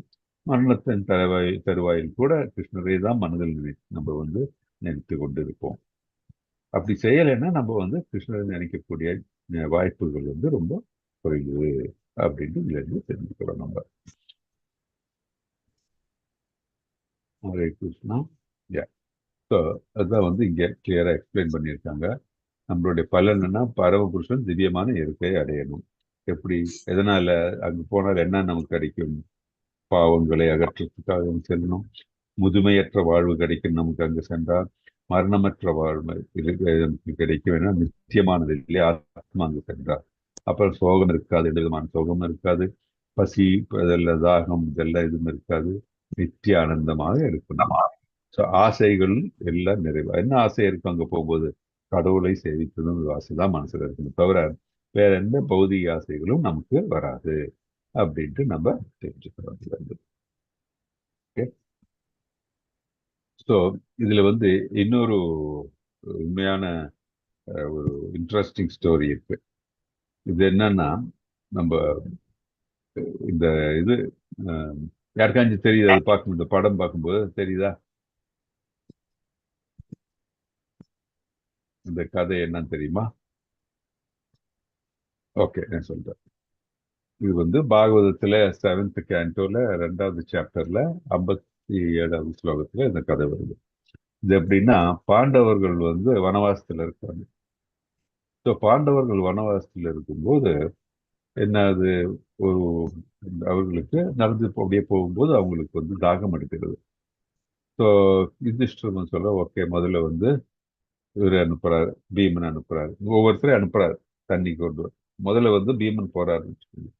அந்த இடத்துல ஒரு சின்ன ஒரு குளம் மாதிரி இருக்கு, அங்கேயே தண்ணி எடுக்கணும். அங்க தண்ணி எடுக்க போகும்போது ஒரு அசரீரி கேட்கும், எடுக்காத, நான் கேட்கிற கேள்விக்கு பதில் சொல்லிட்டு அதுக்கப்புறம் அது கேட்கறதுக்கு முன்னாடியே தண்ணி எடுத்துருவாரு, மயங்கி விழுந்துடுறாரு. அதே நிலைமை தான் அர்ஜுனனுக்கும் வந்துடுது, நகுலனுக்கும் வந்துடுது. அதுக்கப்புறம் சகதேவன் போறாரு. அவர் போய் அவர் கேட்கிறாரு, ஆனா அந்த கேள்வி என்ன அப்படின்னு இந்த கேள்விக்கு பதில் சொல்றதுக்கு முன்னாடியே அவரும் தண்ணி எடுத்து குடிக்கிறார், அவரும் வாங்கிடுறாரு. ஏன்னா அவங்களுக்கு அவ்வளவு தாகம். ஒன்னும் கடைசியில என்ன இவங்க யாருமே வரலையே அப்படின்னு சொல்லி யுதிஷ்டர் போறாரு. யுதிஷ்டர் அங்க போய் தண்ணி எடுத்து குடிக்கிறதுக்கு முற்படும் போது இந்த மாதிரி வசதி கேட்கும். இந்த மாதிரி என்னுடைய கேள்விகளுக்கு பதில் சொன்னால் தண்ணி குடிக்கலாம், அது மட்டும் இல்லாம உன்னுடைய இவர்கள் பிரதர்ஸ் இவர்களுக்கெல்லாம் இவங்களையும் நீங்க கூட்டிட்டு செல்லலாம் அப்படின்ட்டு சொல்றாரு. அப்ப தர்மர் சரி சொல்ல கேளுங்க, அதுக்கப்புறம் நான் பிடிச்சுக்கிறேன். அப்போ 120 கேள்வி கேட்பாங்க, 120 கொஸ்டின்ஸ் எல்லாத பத்தி, பிரபஞ்சத்தை பத்தி, அப்புறம் ஜட உலகத்தை பத்தி, அப்புறம் பக்தி தொண்டை பத்தி, அப்படி எல்லா கேள்வி. அதுல ஒரு நல்ல கேள்வி என்ன அப்படின்னா, one of the wonderful questions என்னன்னா, இங்க எழுதியிருக்கு பாருங்க. ஒவ்வொரு கணத்திலும் ஆயிரக்கணக்கான உயிரினங்கள் மரணத்தை சந்திக்கின்றன. ஆனால் இது ஒரு முட்டாள்தனமான வாழ்க்கையாக இருப்பினும் தன்னை மரணமற்றது என்று நினைத்து மரணத்துக்கு தயாராக அவர் இருப்பதில்லை. இந்த உலகத்தின் அற்புதமான விஷயம் இதுதான் யுதிஷ்டரோட பதில். அது கேள்வி என்னன்னா, இதுதான் இந்த உலகத்தில் மிக அற்புதமான விஷயம் என்ன அப்படின்னு யுதிஷ்டரை கேட்கிறார் அந்த அசரீரி. ஆனா அந்த அசரீரி யார் தெரியுமா? யாருன்னா இவரு தான், இந்த தர்மராஜர். அவரு தான் இந்த கேள்வி கேட்கிறாரு. அப்போ அதுக்கு யுதிஷ்டர் அவர் சொல்றாரு, அவர் எந்த புத்திமான் பாருங்க யுதிஷ்டர், அவர் கேட்கிறார், அவர் பதில் சொல்றாரு. நூறுக்கணக்கான ஒவ்வொரு கணத்திலும் நூறாயிரக்கணக்கான உயிரினங்கள் தோன்றுகின்றன. அவர்கள் மரணத்தை நூற்றுக்கணக்கான உயிர்கள் மாண்டும் போகிற உயிரினங்கள் மரணத்தையும் சந்திக்கின்றன. ஆனால் இந்த ஒரு முட்டாள்தனமான வாழ்க்கை, இது ஒரு முட்டாள்தனமான வாழ்க்கையாக இருப்பினும் ஒவ்வொருத்தரும் என்ன நினைக்கிறோம், அந்த ஜீவாத்மாக்கள் நம்ம பிறக்கும் போது இங்க கட்டுண்ட நிலையில் இருக்கக்கூடிய ஜீவாத்மாக்கள் என்ன நினைக்கிறோம், ஓ எனக்கு மரணம் இல்லை. யாரும் அந்த மரணத்தை பத்தி நினைக்கிறதே இல்லை. நமக்கு ஒண்ணு கேரண்டி, பிறந்த தாயின் வயிற்றிலிருந்து பிறக்கும் பொழுதே மரணம் நிச்சயம். நமக்கு நம்மளோட டைமர் ஆரம்பிச்சிடுது. மரணத்தை நோக்கிதான் சென்று கொண்டிருக்கிறோம். நம்ம பிறப்பு நடக்கிறது, பிறப்பு நடந்த உடனே மரணத்தினுடைய டைம் ஆரம்பிச்சிருது நமக்கு. இதை புரிந்து கொள்ளாமல் தான் எல்லா ஜீவராசிகளும் இருக்குது.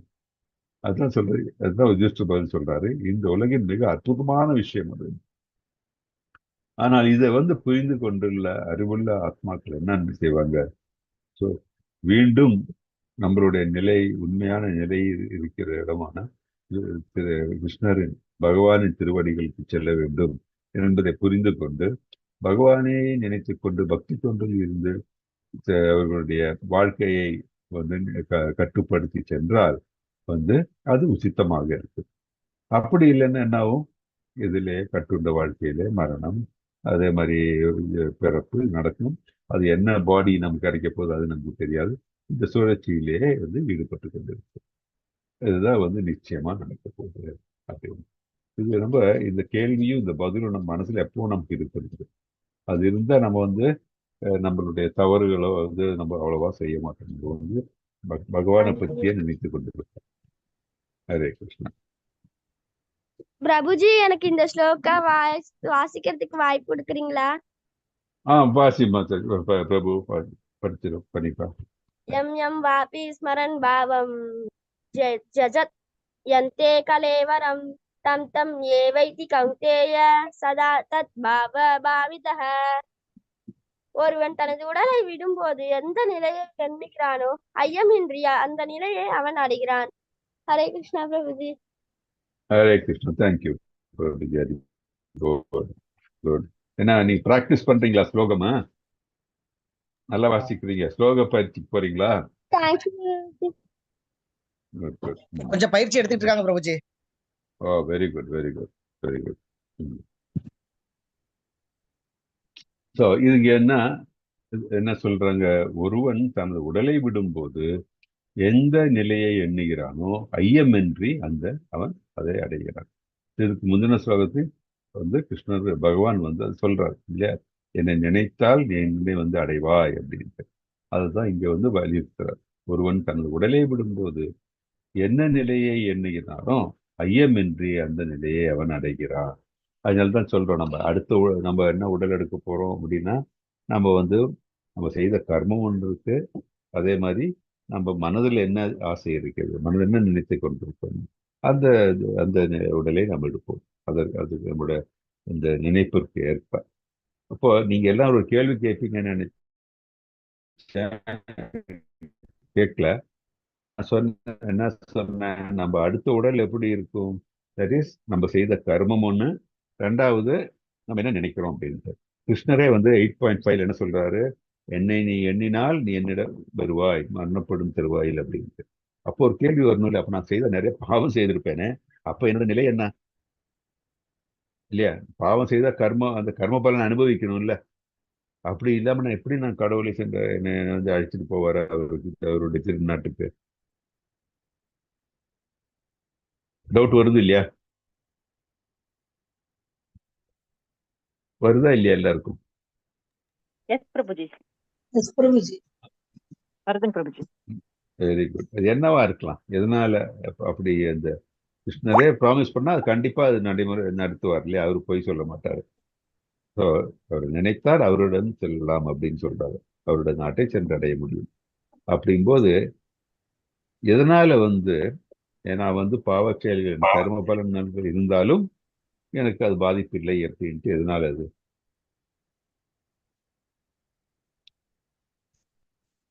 என்ன நினைக்கிறீங்க? அட்லீஸ்ட் மரணப்படுக்கையில் இருக்கும்போது கடைசி நேரத்துல பகவானை நினைக்கிறதுனால பகவான் நினைக்கிறதுனால அவர் திருநாள் அதான் சொல்லியிருக்காரு. அப்ப நம்ம செய்த கர்மம் என்ன ஆகுது? கர்ம பலன் ஒண்ணு இருக்குல்ல. நம்ம நார்மலா வந்து நம்ம அந்த லாஸ்ட் ஸ்டேஜ் ஆஃப் லைஃப் வரும்போது நமக்கு அன்கான்சியஸ், நமக்கு வந்து உடம்புல பலவிதமான நோய்கள், அப்புறம் நமக்கு இதெல்லாம் வர்றதால நமக்கு ஞாபகம் வராதுங்க பிரபுஜி. வந்ததுன்னு வச்சுக்கோங்க. அஜாமிலன் ஸ்டோரியை நம்ம எடுத்தோம் வச்சுக்கோங்க. அவருக்கு வந்து ஞாபகம் பரத மகாராஜா அவரு மானம் என்னதுனாலதானே அந்த உடல் அவருக்கு கிடைச்சது. ஆமா, கரெக்ட். அதனாலதான் சொல்றேன். அப்ப ஆனா வந்து இங்க கிருஷ்ணர் என்ன சொல்றாரு? என்னை நீ நினைத்தால் மரணப்படும் தருவாயில் என்னை நினைத்தால் நீ என்னிடம் வருவாய் அப்படின்னு சொல்லிட்டார். பரத மகாராஜா மானை நினைத்தார், மான் ஆகிவிட்டார். ஸோ நம்ம மாதாஜி என்ன சொன்னாங்க? ஓகே, நம்ம அந்த டைம் நம்ம எந்த நிலைமையில இருக்க போறோம் கிருஷ்ணர் நினைக்க மாட்டோம். அதனால வந்து நம்ம கிருஷ்ண திருநாட்டுக்கு செல்ல முடியாது. அது கரெக்ட். நினைக்கலன்னா போக முடியாது. நினைத்தால் கிருஷ்ணர் கொண்டு போறேன்னு கிளியரா சொல்லியிருக்காரு. அதுதான் வந்து இந்த 8.6லயும் சொல்றாங்க. பகவான் என்ன சொல்றாரு? ஒருவன் தனது உடலை விடும்போது எந்த நிலையை எண்ணுகின்றானோ ஐயமின்றி அந்த நிலையை அவன் அடைகிறான். அதனாலதான் மாதாஜி சொன்ன மாதிரி அவன் வந்து மரணப்பழந்து எனக்கு இன்னும் நல்ல உடம்பு வேணும் எனக்கு இதுன்னா அப்போ அது அவனுக்கு அது கிடைக்கும். கர்ம பலனும் சேர்த்து என்ன அதுக்கு ஏற்ற மாதிரி கிடைக்கும். அதே மாதிரி கிருஷ்ணர் வந்து போன இதுல 8.5 சொல்லி என்னை நினைத்தால் என்னை வந்து அடைவாய், அதுவும் நிச்சயம், அது இங்க கேரண்டி. பிரபுஜி அப்போ அவர் எப்பவுமே நினைச்சு பிரபுஜி ம் ஹரே சொல்லுங்க கிருஷ்ணா மாதாஜி. பிரபுஜி ஹரே நம்ம கிருஷ்ணா சொல்லுங்க. நம்ம எப்பவுமே அவரையே நினைச்சு எந்த நேரமும் நினைச்சு இருக்கும்போது கூட நினைச்சிருக்கணும். அவர் நினைச்சுனே ஆமா, இருக்கும்போது நம்ம ஒரு நோய்வாய்ப்பட்டு நம்மள பேச முடியாத நேரத்துல கூட அவர் நம்மள நினைச்சுன்னு இருக்கணும் இல்லைங்களா? கரெக்ட். அது அவருக்கு அப்போ நான் தெரியும்ல. என் கேள்வி என்னன்னா, என் கர்மம் நாம் வந்து அது வரைக்கும் செஞ்ச கர்ம பலன் என்ன ஆகும்? ஓகே, நான் நாம செஞ்ச இன்னைக்கு கர்ம அவர் பலன்லாம் நினைச்சுட்டு இருக்கேன். ம், சொல்லுங்க. நாம செஞ்ச கர்ம பலன் அவரை நினைச்சதாவே அது அழிஞ்சு போயிடும். அதுதான் மெயின். அவரையே என்ன நினைச்சு அந்த ஆகும்னா, கர்ம பலனை விட்டுட்டு நான் வெளியே வர்றேன் இல்லைங்களா? ஆமா, அதை அதுதான் விட்டுட்டு வந்து வெளியே வர்றேன் இல்லைங்களா? தட் இஸ் ஹரே நம்ம என்ன கிருஷ்ணா பிரபுஜி. ஆகும்னா, சொல்லுங்க. நான் பிரபுபாதரோட நம்ம லெட்டர் தமிழ்ல வாசிக்கிறதுக்கு ஒரு வாய்ப்பு கிடைச்சது, தமிழ்ல மொழிபெயர்ப்பு பண்ணதுல. அதுல ம், எனக்கு சரியா ஞாபகம் இல்ல. ஒரு இடத்துல வந்து கோயில் கட்டத்துக்காக ஒரு பக்தர் வந்து சிமெண்ட் இதெல்லாம் கணக்கு எடுத்துட்டு இருக்கணும், அந்த மாதிரி என்ன நேரத்துல வேணாலும் வருங்களாம். அப்போ வந்து பிரபுபாதருக்கு லெட்டர் போட்டாராம், எனக்கு இதே ஞாபகம், சிமெண்ட் கம்பெனி இந்த மாதிரி இதே தான் பொருள் தான் ஞாபகத்துல இருக்குது, பகவானை எனக்கு நினைக்கிறது கூட ஞாபகம் இல்ல, நான் எப்படி அப்படின்னு சொல்லி பிரபுபாதர்கிட்ட கேட்கும்போது, நீ இறக்கும் தருவாயில வந்து சைத்தன்ய மகாபிரபு கண்டிப்பா உங்களுக்கு ஞாபகப்படுத்துவாரு, நீங்க ம். உங்களுக்கு விதிக்கப்பட்ட கடமையை நீங்க செஞ்சுட்டே இருங்க, நீங்க பகவானுக்காக சேவை செய்யும்போது கண்டிப்பா உங்களுக்கு சைத்தன்ய மகாபிரபு அந்த நேரத்துல உங்களுக்கு ஞாபகப்படுத்துவார் அப்படின்னு சொல்லிட்டு பிரபுபாதர் லெட்டர்ல குறிப்பிட்டிருந்தாரு. அதை கரெக்ட். அதான் எப்படியாச்சும் பகவான் நம்ம செய்யக்கூடிய செயல்கள்னால அதோடைய ம், என்ன சொல் மெரிட்ஸ் இல்ல டிமெரிட்ஸ் அதுக்கு ஏற்ப நம்ம வந்து கண்டிப்பா ஞாபகப்படுத்துவார், இல்லை அவருக்கு அது கண்டிப்பா தெரியும். ஆனா நம்ம கேள்வி என்னன்னா, நம்ம செய்த கர்ம பலன் என்ன ஆகும்? நம்ம வந்து நல்ல கர்மம் செய்ய இல்லை பாவ கர்மம் செய்திருந்தால் கூட, ஆனால் நம்ம வந்து மரணப்படும் தருவாயில் கிருஷ்ணரை எண்ணுகின்றோம். அப்போ கிருஷ்ணன் கேரண்டி பண்ணியிருக்காரு, கண்டிப்பா என்கிட்ட வந்துருவீங்க அப்படின்னு. ஹரே ஹரே அப்போ கிருஷ்ண கிருஷ்ணன் பிரபுஜி. சொல்லுங்க மாதாஜி. இப்ப நம்ம நம்ம வந்து கர்மங்கள் நம்ம நிறைய பாவம் பண்ணி இருந்தாலுமே நம்ம குற்றம் இல்லாம வந்து பகவானுடைய நாமத்தை செஞ்சா அது எல்லாமே போயிடும் பிரபுஜி. எக்ஸாக்ட்லி, அதுதான். இப்போ மாதாஜி சொன்னீங்க, அந்த மாதாஜி ரெண்டு பேரும் நீங்க சொன்னது கரெக்ட். என்ன ஆகும்னா, கிருஷ்ணர் பகவான் வந்து அப்பாப வித்தம் ஆன்டிசெப்டிக் அப்படின்னு சொல்லுவோம் இல்லையா?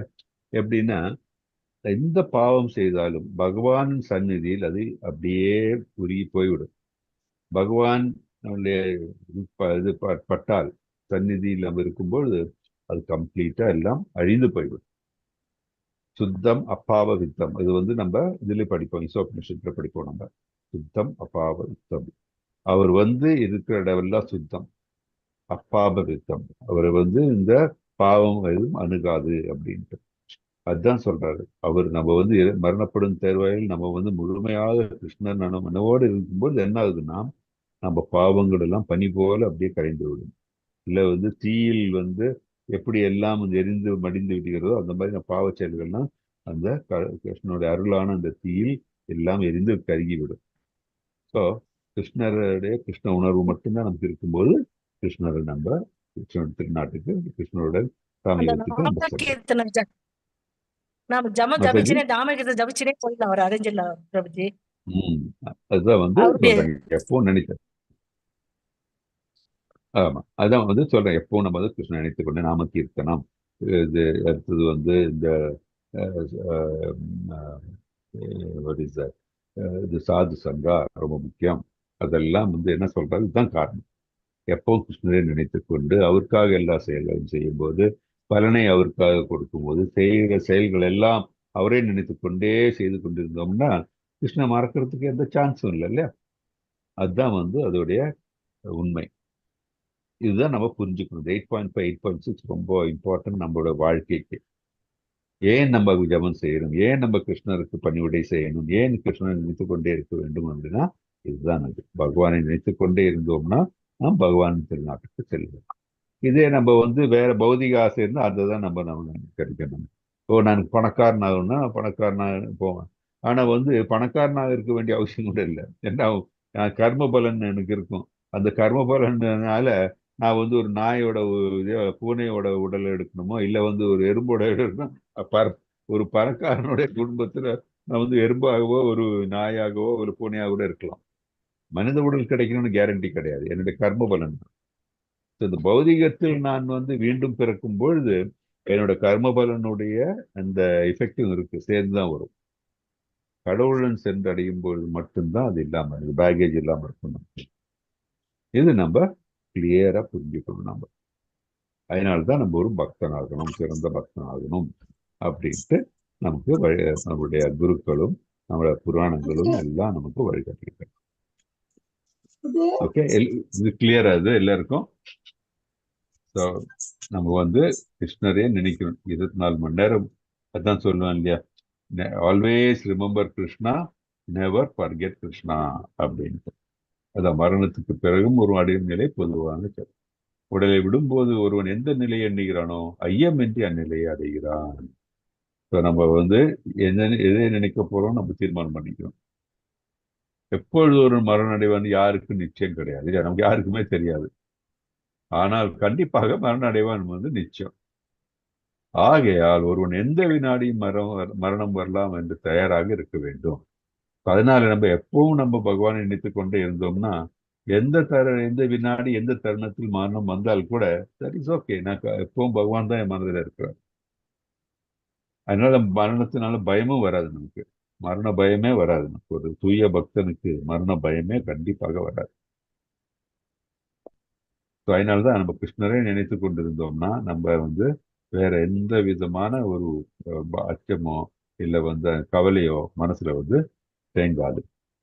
நாம் எந்த நொடியில் உயிரை விட்டாலும் நாம் ஒரே கடமை என்ன, கிருஷ்ணரை நினைத்துக் கொண்டிருக்கிறது. அதன் மூலம் நாம் வெற்றி அடையலாம். இதுவே நமது ஒரே கடமை. நமது கடமை என்ன, கிருஷ்ணரை நினைத்துக் கொண்டிருக்கிறது. மரண நேரத்தில் கண்டிப்பாக கிருஷ்ணரை நினைப்போம் என்பதற்கு என்ன உறுதி? வாழ்கிற போதே கிருஷ்ணரை நினைக்க பயிற்சி செய்ய வேண்டும். எப்படி? சாண்டிங், மாதாஜி சொன்னாங்க இல்லையா, சாண்டிங், சேவை செய்யணும், சாது சங்கத்தில் இருக்கணும், கிருஷ்ணருக்காக நம்ம செய்யக்கூடிய எல்லா செயல்களையும் கிருஷ்ணருக்காகவே அர்ப்பணிக்க வேண்டும் அப்படின்னு பார்க்க. அதான் ஜடபத்ர பிரபுஜி சொன்னாரு. அதுதான் இந்த கதை வந்து இருக்கு இல்லையா, ஜடபத்ரோட கதை. ஜடபரதர் வந்து இதை ரொம்ப தபஸ் பண்ணிட்டு இருந்தாரு, பிரேமத்துக்கு. பாபா ஸ்டேஜ்ல இருந்தாரு, பக்தியில உயர்ந்த ஸ்டேஜ். இன்னும் கொஞ்சம் அவர் வந்து போக்கஸ் இருந்தாருன்னா பிரேம ஸ்டேஜுக்கு வந்திருப்பாரு. அப்புறம் என்னாச்சு, அந்த மானை பார்த்து இந்த மான் மேல வந்து அக்கறை வந்ததுனால மான் தான் மனதில் புள்ள அந்த பகவானை விட. அப்ப என்ன, மறுபிறவி இருக்கும்போது மானாக பிறவி எடுத்தார். ஆனால் வந்து பகவானுடைய கிருபையால பூர்வ ஜென்மத்தில் என்ன நடந்தது என்பது அவருக்கு மனதில் அவருக்கு அதுக்கு இருந்தது. ஸோ அப்படி இருந்ததுனால அவர் என்ன பண்ணாரு, எந்த ஜட பற்று எதுவுமே இல்லாமல் வந்து அவர் வந்து இந்த ஜடபரதராக தோன்றினார். அப்பொழுது வந்து அவர் அந்த இது இருக்கு ரகுகுணர், அவர் வந்து அவர் அந்த நாட்டினுடைய ராஜா. அவருக்கு பல்லக்கு தூக்குறதுக்கு வந்து அவர் ஜடபரதரை வந்து ஈடுபடுத்தினார். அப்போ வழியில் எறும்பை பார்த்தோன்னா அவர் என்னன்னா அதை மேலே மிதிக்கக்கூடாதுன்னு அப்படி இப்படி போகும்போது இந்த பல்லக்கு ஆட ஆரம்பிக்குது. ஸோ அதனால என்ன ஆகுது, இவர் மன்னர் வந்து அவரை இது பண்றாரு, திட்டுறாரு. அவர் மன்னர் வந்து ஸ்டாடிக்கிறார் இவரை, யாரு, ஜடபரதரை. அப்போ வந்து ஜடபரதர் என்ன பண்றாரு, வாக்குவாதம் நடக்கு. வாக்குவாதம் என்னன்னா அவருக்கு போதிக்கிறார், மன்னரை போதிக்கிறார், அவருக்கு ஆத்ம ஞானம் பகிர்ந்து கொடுக்கிறார். அப்படி பண்ணும்போது என்னது, அந்த இவருக்கு அந்த மன்னருக்கு வந்து ரகுகணன் பேர், அவர் பேரு. அவரை வந்து அவருக்கு இன்ஸ்ட்ரக்ஷன் கொடுக்கிறார். ஸோ அவருக்கு சீடராகிற மாதிரி இல்லையா, ஒரு குரு வந்து ஒரு டிசைபிளுக்கு இந்த இன்ஸ்ட்ரக்ஷன்ஸ் கொடுக்குற மாதிரி ஜடபரதர் வந்து இவருக்கு ரகுகுணருக்கு வந்து ஆன்மீகத்தை பற்றி சொல்றாரு. சொல்லி அவரை வந்து இந்த ஆன்மீக வழிக்கு அவரை திசை திருப்புறார். இதெல்லாம் நடக்கிறது. ஸோ இதுக்கப்புறம் வந்து அடுத்த பிறவியில் அவருக்கு மோட்சம் கிடைக்குது. ஸோ இது அந்த ஜடபரதரோட கதை. இதுல நமக்கு என்ன தெரிஞ்சிருக்குன்னா, அவ்வளவு உயர்ந்த நிலையில் இருந்த ஜடபரதருக்கே இந்த நிலை வந்தது. தட் இஸ் ஒரு அவர் செஞ்ச காரியம் நல்லதுதான் இல்லையா, மானை வந்து பேணி பாதுகாத்தாரு. ஆனால் என்ன எஃபெக்ட், என்ன கிருஷ்ணரை மறந்துட்டாரு. கிருஷ்ணரை மறந்துட்டு மானை நினைச்சாரு, மானோட கிடைச்சது. ஸோ நமக்கு என்ன வேணும், நமக்கு வந்து கிருஷ்ணரை சென்று அடையணும். கிருஷ்ணரை அடையணும் என்றால் கிருஷ்ணரே தான் நினைக்கணும் தான், வேற எதுவும் நம்ம எந்த நினைப்பும் நம்ம மனதினுள் வரக்கூடாது அப்படின்ட்டு நம்ம ஒரு படிப்பினையா இந்த ஜடபரதர் கதையை எடுத்துக்கணும். அதே மாதிரி அஜாமல கதையை மனதில் நினைக்கும் போது என்ன ஆகுது, நமக்கு வந்து கண்டிப்பாக எந்த அஃபென்சஸும் இல்லாம கிருஷ்ணரையே நினைத்து கொண்டு இருந்தால் கண்டிப்பாக நமக்கு கிருஷ்ணருடைய ராஜ்யத்துக்கு செல்ல அனுமதி உண்டு நமக்கு அப்படின்னு நம்ம அதில் தெரிஞ்சுக்கணும். ஓகே, இன்னைக்கு நம்ம இந்த 8.6 நம்ம இன்னைக்கு ஸ்டாப் பண்ணிக்கலாம். பாக்கி நம்ம ஃப்ரைடே 8.7 இருந்து ஃப்ரைடே பார்க்கலாம். ஏதாச்சும் டவுட்? ஹரே கிருஷ்ண பிரபு, சொல்லுங்க. இல்ல நம்ம 8.7 அடுத்த செஷன்ல வாசிக்கும். இப்போ 9 மணிக்கு மேலே ஆயிடுச்சு இல்லையா? 8.7 நம்ம ஃப்ரைடே அன்னைக்கு வாசிக்கலாம். ஓகே, ஃப்ரைடே அன்னைக்கு வாசிக்கலாம். இன்னைக்கு நம்ம இதோட நிறுத்திக்கலாம். ஓகே, ஏதாச்சும் டவுட் இருக்கா யாருக்காச்சும்? மாதாஜி, பிரபுஜி. ஹரே கிருஷ்ணா பிரபுஜி. ஹரே கிருஷ்ணா. நம்ம பக்தி பண்றதுல வந்து 5 வகையான ரசம் இருக்குது தானே பிரபுஜி? சாந்த ரசம், சாட்சி ரசம், சக்கி ரசம், வாத்சல்ய மாதுரிய. இப்போ வாத்சல்ய ரசம் அப்படின்னா நம்ம வந்து பகவான் கிருஷ்ணரை வந்து நம்ம குழந்தையா நினைச்சுக்கிறது, குழந்தையா பாவனை செஞ்சு நம்ம பக்தி செலுத்துறது. சப்போஸ் வந்து நம்ம வந்து பகவான் கிருஷ்ணரை வந்து தந்தையா நினைச்சோம்னா அதுக்கு என்னங்க பிரபுஜி? நம்ம வந்து கிருஷ்ணரை தந்தை, அதான் நம்ம நார்மல் நிலையே அதுதானே. நம்ம தந்தையா இருக்கும், நம்ம மகனா இருக்கோம் இல்லையா? தந்தையா இருக்கும்போது மகனோ மகளாக நம்ம இருக்கோம் இல்லையா? அதுவும் வாத்சல்யம் தான் இல்லையா? கிருஷ்ண தந்தை நம்ம வந்து அதுவும் வாத்சல்யம் தான். ஏன்னா கிருஷ்ணர் தந்தை நம்ம வந்து மகனோ மகளாகவோ பாவனை செய்யும் போது நினைக்கும் பொழுது நம்ம வந்து அது வாத்சல்யம் தான். தேங்க்யூ பிரபுஜி. ஹரே கிருஷ்ணன். ஹரே கிருஷ்ணா. பிரபுஜி சொல்லுங்க மாதாஜி. இப்ப இறக்குற தருவாயில இருக்காங்க, அவங்களுக்கு கிருஷ்ணரை நினைக்கிறதுக்கான அந்த சந்தர்ப்பம் அமையல. ஆனா அந்த நேரத்துல மத்தவங்க அவங்களுக்காக கிருஷ்ணர் ஜபம் பண்றதோ பகவத்கீதை படிக்கிறதோ அந்த தருவாயில படிக்கும்போது அதுக்கான பலன் என்ன கிடைக்கும்? நல்ல கொஸ்டின் மாதாஜி. எப்படின்னா அதனாலதான் வந்து நம்ம வர்ணப்படும் தருவாயில் பார்க்கும்போது எல்லாருக்கும் பாகவதம் இல்ல நம்ம வந்து நாராயணியம் ஏதாச்சும் நம்ம வந்து மற்றவர்கள் நமக்காக படிக்க முடியும்.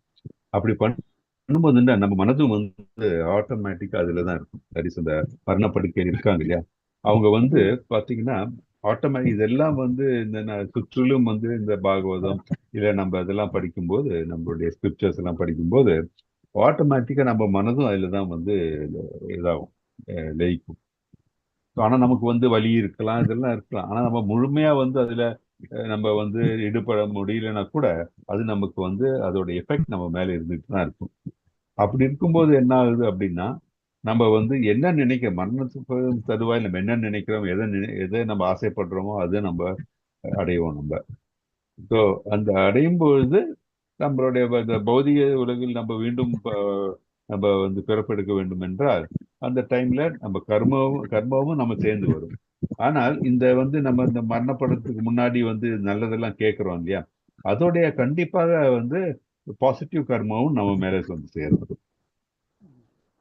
ஆனால் நம்ம இந்த நம்ம உடல் முடியாம இருக்கும் நிலையில கூட நம்ம இந்த மற்றவர்கள் சுற்றிலும் வந்து இந்த இதெல்லாம் நம்ம பகவத்கீதை இல்ல பாகவதம் இதெல்லாம் படிக்கும்போது நம்ம கேட்டுட்டு அப்போ நம்ம வந்து நம்மளுடைய சுகுத்தினால நம்ம செய்த ஏதோ ஒரு இது நம்ம கிருஷ்ணனுடைய மகிழ்ச்சியினால நம்ம கருணையினால நம்ம வந்து கிருஷ்ணன் நினைத்தோம்னா நம்ம அப்போவே நம்ம வந்து கிருஷ்ணரிடம் செல்ல முடியும். ஸோ அது நம்மளுடைய என்ன சொல்றது, நம்ம வினை பிரகாரம் தான். ஆனால் இறக்கும் தருவாயில இருக்கு இல்ல பிரபுஜி, இறக்கும் தருவாயில இருக்கிறவங்களுக்கு அந்த நினைப்பே இல்லை அப்படின்னாலும் நம்ம அவங்களுக்காக வேண்டும் போது அதுக்கான பலனை அவங்க அடைவாங்களா அப்படின்னு கேக்குறேன் நான். இல்ல அதுக்கு என்னன்னா தட் இஸ் பாசிட்டிவ் கர்மா அவங்களுக்கு வரலாம், அவ்வளவுதான்.